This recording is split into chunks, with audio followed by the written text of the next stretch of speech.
Welcome to Make the Grade with the Success Doctor, Stephen Green, where you'll discover actionable strategies to help your student to reach their academic goals, to excel at standardized testing, and to plan for the college admissions process painlessly.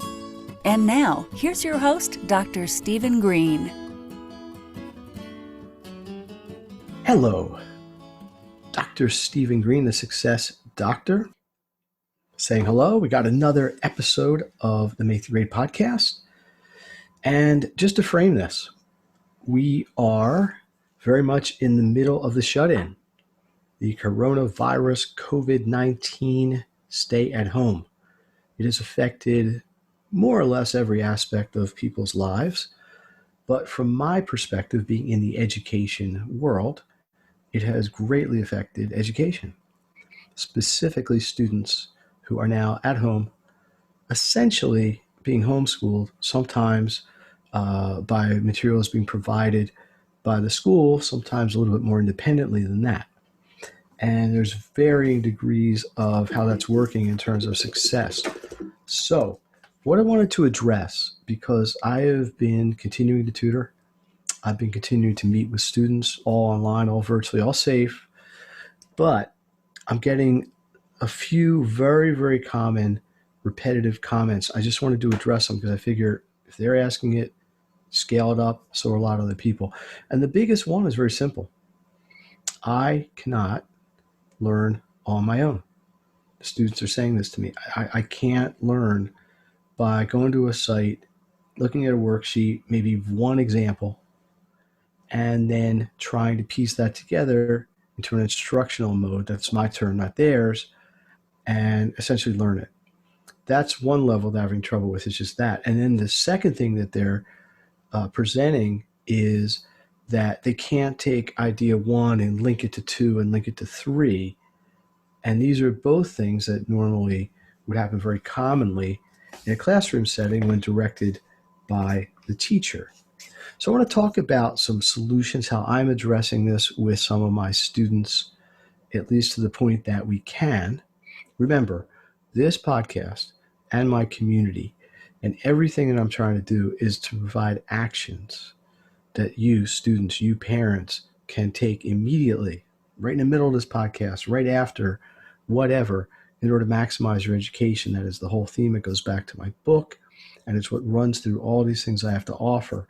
So if the core questions are, I'm a student, and I think this is more of an issue with younger children, third grade, fourth grade, second grade, but I'm hearing it from 11th and 12th graders as well. So let's just assume to some degree, this is a problem everybody may have. So the operative question is, I cannot teach myself.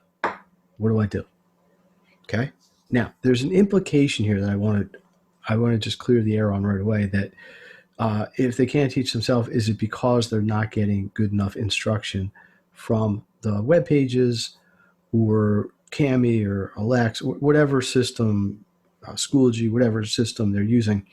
It would suggest that, but I don't want this to be an indictment of instructors. I don't want this to be an indictment of teachers. This was a big shock to everyone. The timing of it was very abrupt. So I'm not presenting this with the suggestion that teachers aren't trying to provide what they need. It's just on the back end, the students aren't getting what they need. So let's just talk about that. So number one, let's just think about what would work. Let's flip it. Okay. What do you need to help you learn? In some cases, people need examples. Some people need sort of a build-up. Okay, here's little idea one, here's two, here's three. See how they stack. See how they reinforce with each other. So the first thing I'm going to suggest that you do is you consider what would be needed for you as the student to be able to learn this. Do you need a certain type of presentation? Are you learning more visually? Do you need to see it? Do you need to hear it? Are you audio? Do you need to actually work it as a practice, kinesthetic? I would refer you back to the previous podcast on different styles of learning. I think it's number 10, 11.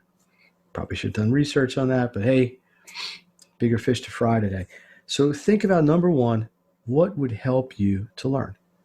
Do you need examples? Do you need 10 examples? Do you need a simple example a medium hard example, a medium hard example, then a hard example to build up?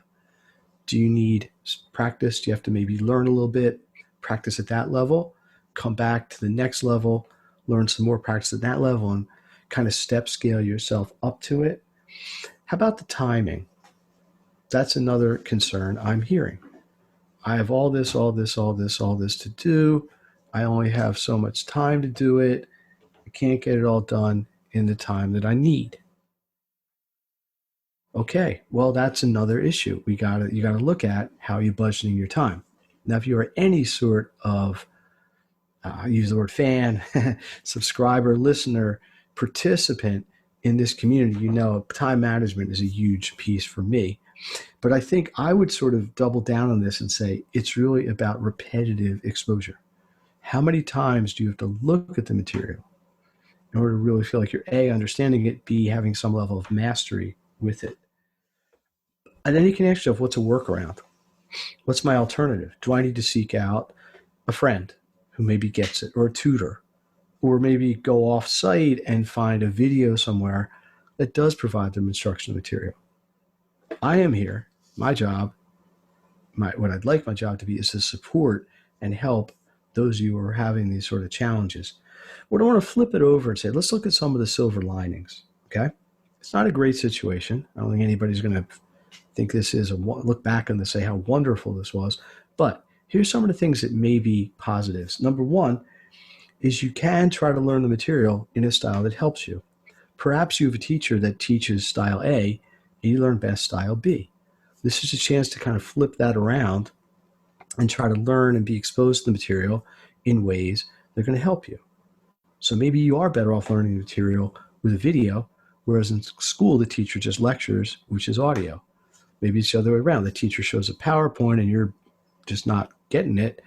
But if you heard a more concise presentation that was faster and to the point, perhaps, you would. So this is an opportunity to learn the way you want to.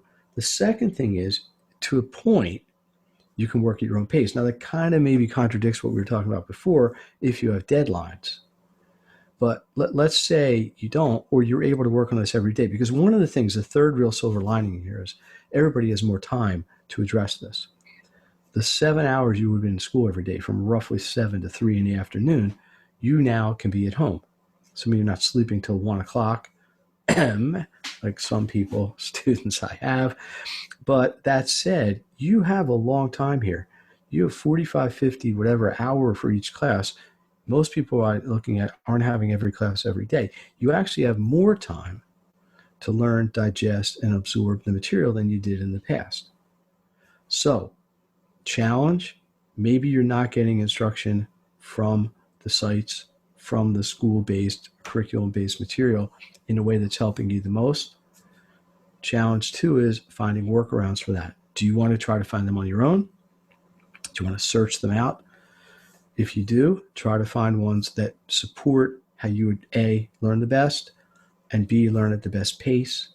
Your second option is to seek out professional help, like a tutor, like someone like myself, or membership in my community, where we get ongoing support for this every day already. So I think this is an interesting situation. Some people are thriving. Some people are really struggling. I think you have to look at your own personal challenges. What is an easy way for you to learn? What's a difficult way you learn? Think about that, analyze that, and see how we can turn that around and make it work for you. So the title here was, I can't teach myself. What do I do? Hopefully I've given you some actions you can take to work around that. Just to summarize, analyze how you learn best. Try to approach the material that way. If it's video, use video. If it's listening, use listening. If it's working problems out, most people have a combination, some continuum of all three. Number two, you got to be consistent with your pacing. It's probably going to be easier to spend 20 minutes, 30 minutes, whatever, 15 minutes a day on a topic than to try to do an hour, nothing for 2 days, an hour. Consistency will help. Another word I use all the time. And I think you're going to have to be creative. Think about workarounds. Think about things you can do to make this interesting and, dare I say, fun. School can be fun. I know lots of people that really enjoy school. and not just the social part. But you have to try to create that sort of intellectual challenge for yourself. Now, probably easier said than done. Probably easier for an older child than a younger child, yes, because the second graders are going to do all of this research and stuff on their own. This is why the podcast is geared for parents and children. So I would love to hear your feedback. If you like what you're hearing, please subscribe to the podcast because, again, this is about giving you, parents and students, actions you can use immediately to help maximize your education and move from there. Maximizing your education all comes from my book, Maximum Education, where a lot of this comes from, the time management, the information management, and so on. So if you'd like to get a hold of me, SGREENE at makethegrade.net, MAKETHEGRADE.net. On social media, at Make the Grade, Facebook, Twitter, Instagram, LinkedIn, you name it, search me out. Please comment, good, bad, and in between. So until next time, please check out some of the other podcasts. I've had some really excellent interviews lately, really useful information across a broad scope of things. Appreciate those who've subscribed. One last request, besides giving me some feedback. Last thing, please share this. If you like what you're hearing and you know other people that it may help, I firmly believe that the more people that get this information and can put it into place, and I'm not saying I'm the only source of information, but I'm saying that if they can get this information and take action and work it and use it, it can help them. And that is the goal. So thank you very much. Everybody stay safe, stay inside, flatten the curve, do the whole thing, be patient. If you need help with your school, reach out. Dr. Stephen Green, the Success Doctor. I'll see you next time. You've been listening to Make the Grade with the Success Doctor, Stephen Green. If you enjoyed this episode, be sure to subscribe. For more resources and support, please visit makethegrade.net.